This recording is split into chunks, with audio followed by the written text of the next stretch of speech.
કેમ છો મિત્રો? મજામાં? જોયું ને આ બીજી ટેન્કર પકડવાની 10,000 લીટર દૂધ ડુપ્લિકેટ. અને તો વર્ષોથી ધંધો ચાલતો હતો.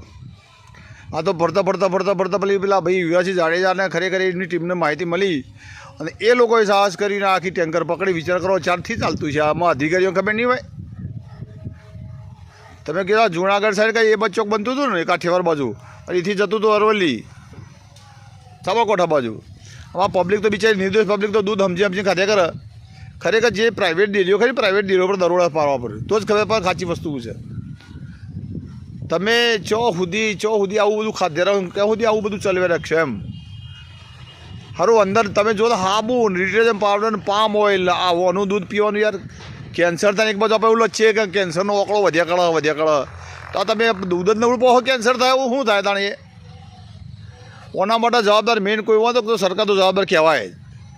પણ એથી એ વિશેષ જવાબદારી કે જેની આ જવાબદારી બને છે ને ફૂડ એન્ડ ડ્રગ્સવાળાની, એ ફૂડ એન્ડ ડ્રગ્સવાળાની જવાબદારી બને. જે તે એરિયામાં જે પકડો ને બધા અધિકારીઓ સસ્પેન્ડ કરવા પડે, સસ્પેન્ડને ડિસમિસ કરવા પડે. અને આ બાજુ અરવેલી બાજુ જે જતા હોય એને ખરેખર એને જે અધિકારીઓ ખરા ને એમને ડિસમિસ કરવા પડે. એક સોંપો પાડી દેવો પડે કે ભાઈ તમારું કોમ શું છે, તમારે આ ચેક કરવાનું આવે છે. અને એને ઓફિસમાં બહાર કાઢો બધા મોટા પગાર બેઠા ચૂકવ્યાવાના એમને બહાર કાઢીને આજે એમને જેમ માનો કે પોલીસ ખરી આપણે હોર નંબર ડાયલ કરી ફટાફટ પોલીસ નહીં આવતી. પોલીસ કાયદો વ્યવસ્થા જાળવવા માટે સતત પેટ્રોલિંગ નહીં કરતી રોડો ઉપર. તો એ લોકો આવું આ બધું ખોટું ન થાય એ માટે ફરતા રહે એમની ગાડીઓ લઈને. એને એસી ઓફિસોમાં બેસવાની જરૂર જો પડે છે. આ બધું જો અમારા કોઈ ટેન્કરો દૂધ નહીં થતી હોય અથવા કોઈ એવો કોઈ ખાદ્ય પદાર્થો થતા હોય તો ફટને ગાડી ઉભી રાખીને એની ચેકિંગ કરી લેબોરેટરી બધા એમના ફાઇન હોય જ.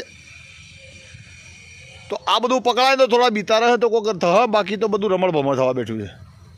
આ તો શું કરે, પેલું દિવાળીનું તોણું આવે કે નવરાત્રી જેવું આવે એટલે 2-4 દુકાને કે 5 દુકાને રેડ પાડી દે કે મેં આ દુકાન આટલું અખાદ્ય ખોરાક પકડ્યો, અખાદ્ય જલેબી પકડી, અખાદ્ય માવો પકડ્યો, અખાદ્ય પનીર પકડ્યું. અને પછી વાત જઈ પછી બીજી દિવાળી આવે તાણે પાછું પકડાય. પબ્લિક ગોડી નહીં, પબ્લિકને બધી ખબર પડે હે. આટલું દૂધ યાર શરમ આપી જો. ખરેખર આમાં જેટલી જાડી ચોબડી કહેવાય આપણી કે જે વસ્તુ આપણે ખાવાની વસ્તુ ઉપર આવું કરવાની યાર. અને આ જેટલા નાલાયકો કહેવાય કે જે વસ્તુ ખાવાથી વ્યક્તિ ખબર કે મરી જવાનો છે અને એ મરી ગયેલા વ્યક્તિ પર જે પૈસા કમાવાના. સરકારને ખરેખર જાગવાની જરૂર છે ને એના પર તાત્કાલિક એક્શન લેવું જોઈએ ને. એક્શનમાં એવું છે ને કે સ્પેસિફિક નંબર રાખવો પડે. જેમ હોન નંબર ડાયલ કરી એટલે પોલીસ આવે છે ને એવો ફૂડ એન્ડ ડ્રગ્સનો સ્પેશિયલ એક નંબર રાખવો પડે. અને એ નંબર રાખી અને એની અંદર મારે કંઈક સ્પેસિફિક નંબર કે ભાઈ આમાં જે ફોન કરીને એનું નામ નહીં રાખવાનું. અને જે પોલીસ જે તપાસ કરી માનો કે કરે તો ફૂડ એન્ડ ડ્રગ્સવાળા આવીને તપાસ કરવી ફટાફટ. કોઈની શંકા લાગતી હોય કે ભાઈ આ ટેન્કરમાં આવું છે કે આ જગ્યાએ આવું ખોટું થઈ રહ્યું છે તો સતત ફૂડ એન્ડ ડ્રગ્સવાળા રેડ પાડી એવું કંઈક ગોઠવવું પડશે. બાકી આ તે નહીં ચાલે. સિસ્ટમ થોડી ચેન્જ કરાવો. બાકી આ ઓફિસોમાં આ નેતા જે અધિકારીઓ નીકળવા નહીં, આ બધું લોલમ લોલ ચાલે કરવાનું છે. બીજી બાજુ શું છે કે ધંધો કરીએ છીએ ને અમે પશુપાલકો, તમે યાર વિચાર તો કરો. એના હમા ડુપ્લિકેટ દૂધ હમા અમે આ મહેનત કરીને મરી જતા હા ને ટક્કર જી વકારા છીએ.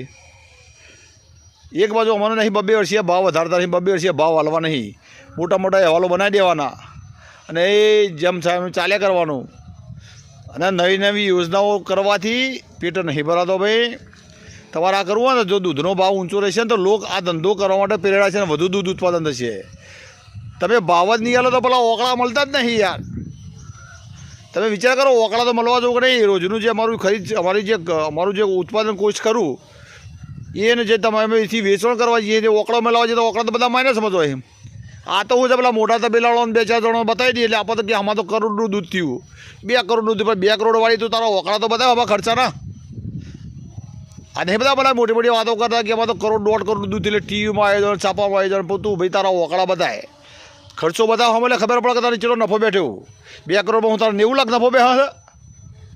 આવા ઓકળા પાડી પડે ભ્રામક ઓકળાને લીધે તો આપણું પતન કરી જાય છે. આપણે પશુપાલકોને પાડી જાય. સરકારના હાથમાં આવી જાય કે ભાઈ આ તો બધા સુખી છે. એટલે સરકાર તો બધું જોણતી જ હોય ભાઈ. આ તો શું છે કે હું સૌથી નરમ હોય તો ખેડૂત ના પશુપાલન જમ બગાડે એમ બધા કરે. વધારે બોલાવે તો દૂધ બંધ કરી દી બિચારાનું. કહેવાનો મતલબ શું છે કે એક કમિશન જુઓ, સરકારશ્રીને એક વિનંતી છે કે કમિશન નીમવું પડે કે ભાઈ આ પશુપાલક શું છે, 1 લીટર દૂધ કેટલા રૂપિયા પાલવે છે. એમાં કોસ્ટિંગ ખર્ચી મળી ટોટલી જે દૂધ બાળાવે ને ભેંસના ઓછરમાં ડેરી સુધી જાય ભરાવા તો સુધીમાં 1 લીટર પશુપાલનને જેટલો ખર્ચો પડે છે એનું એક કમિશન નિમાય તો સમજણ પડે કે કમિશન નક્કી કરે કે ભાઈ ઓના આટલા પૈસા પડવા છે અને આટલા પૈસા પાલવે ખ્યાલ આવે છે આ વાતનો જેમ બધા નહીં દરેક જગ્યાએ કમિશન નિમાતો નક્કી કરતા કે ભાઈ આમાં આટલું હોય તો જ પાલો ને કે ના પાલો અમારા પશુપાલકો તો માટે આવું કશું છે જ નહીં યાર કોઈ જાતનું અને શું મજાની વાત છીએ કહું માનો કે આપણે ફૂડ એન્ડ ડ્રગ્સ વાળાને કહીએ ને તો લેબોરેટરીમાં મને કોઈ ટેસ્ટિંગ કરવા વસ્તુઓ લે તો લોકો ખાઈ ગયું હોય પછી 2 મહિને રિપોર્ટ આવે એનો 2-3 મહિને રિપોર્ટ આવે કે એ અમુક રિપોર્ટ આવે છે તો લોકો ખાઈ જ હોય